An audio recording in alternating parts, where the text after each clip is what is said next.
राम नारायण राम. एक शेतकऱ्याने शेती का करावी आणि ती कशी करावी? पृथ्वी ही आपली आई आहे आणि जो कोणी तिच्यावर शेती करतो त्याने मनापासून आणि प्रामाणिकपणे शेती करावी.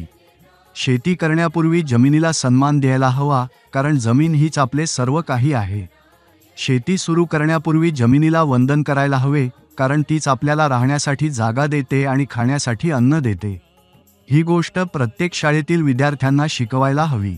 जेवण उरले तर त्याचा वापर खत तयार करण्यासाठी करायला हवा, जेणेकरून पिके अधिक चांगली होतील. राम नारायण राम या मंत्राचा जप करत शेती केल्यास पिकात सकारात्मक ऊर्जा निर्माण होते आणि पीक चांगले येते.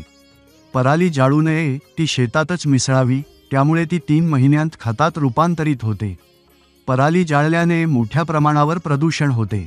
यामुळे केवळ वातावरणाला हानी पोहोचत नाही, तर जमिनीचेही नुकसान होते.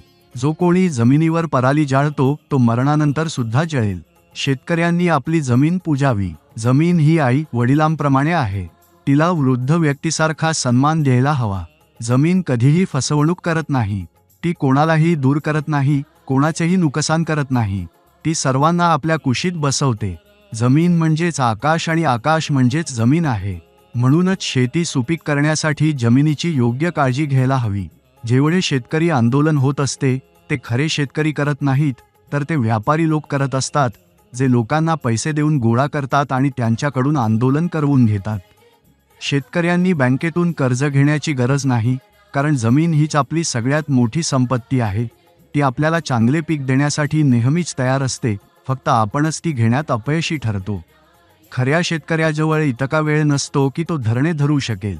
त्यालाही काही मागण्या असू शकतात, पण तो आपले काम सोडून अशा आंदोलनात बसू शकत नाही.